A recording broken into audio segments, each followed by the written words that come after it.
मेरा नमस्कार। मैं दिवाकर राय महिंद्रा एजेडपीसी से आज किसान भाई आप लोगों के लिए एक ऐसी बीमारी के बारे में हम चर्चा करने जा रहे हैं जिसका संबंध जो है ना क्वालिटी से, उसकी गुणवत्ता से है। उस बीमारी का नाम है कॉमन स्कैब। जो ये बीमारी जो है एक बैक्टीरिया के द्वारा जो है फैलती है। इस बैक्टीरिया का जो इस बीमारी का जो रोग कारक है वो है स्ट्रेप्टोमाइसीज स्पीसीज। इसकी 3 स्पीसीज जो होती हैं वो जो है आलू के ट्यूबर को नुकसान पहुंचाती हैं। किसान भाइयों, ये बीमारी जो है यह लगभग सभी प्रकार की मिट्टी के अंदर जो है पाई जाती है। यह जैसा मैंने पहले बताया कि ये किसान की उत्पादन को नहीं कम करती, लेकिन उसकी जो क्वालिटी है उसको बहुत ही नीचे स्तर पे ले आ देती है।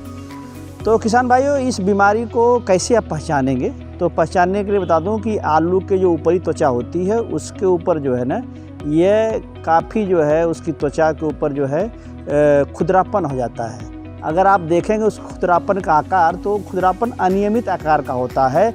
और अगर उसकी शेप के बारे में देखेंगे तो वो स्टार लाइक, जैसे स्टार के आकार का वो उसका शेप हो जाता है। कभी कभी तो यह घाव का रूप ले लेता है और आलू देखने में बहुत ही ख़राब लगता है।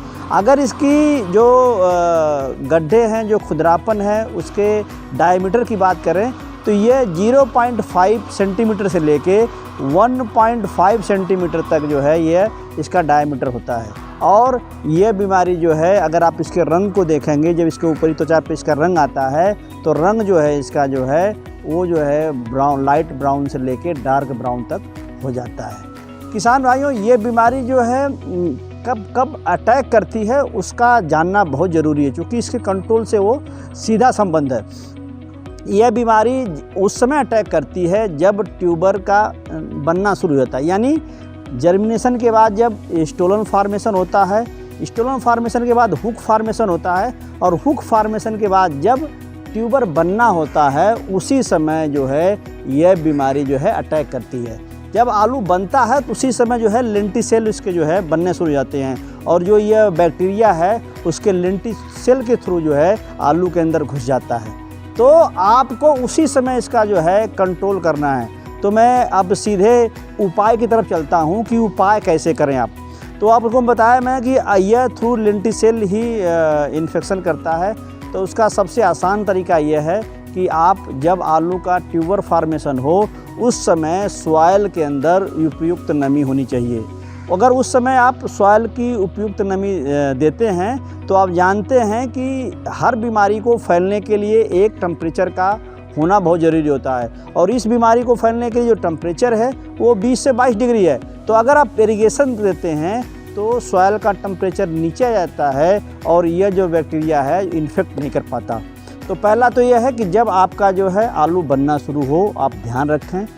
यह सामान्यतः ये माना गया है कि यह जो है 21 दिन से लेके और 45 दिन के बीच ये प्रक्रिया होती है, वैरायटी टू वैरायटी।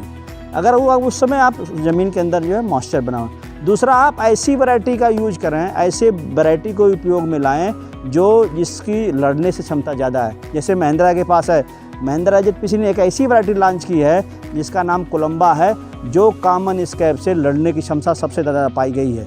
ये रिसर्च के द्वारा देखा गया। दूसरी वैरायटी है जो रेड स्किन की है, वो मेम्फिस है। अगर आप दोनों वैरायटी का यूज करते हैं तो आप इस बीमारी से निजात पा सकते हैं। तीसरा, एक सॉइल टेस्टिंग आप यूज़ करावें। अगर जिन सॉइल के अंदर जिसका pH 8 से ऊपर है और वो सॉइल जो है सैंडी है तो इस बीमारी के होने की संभावना बहुत बढ़ जाती है। तो आप सॉइल टेस्ट करावें। अगर आपके सॉइल का pH ज़्यादा है तो उसको कम लेवल में लाएँ।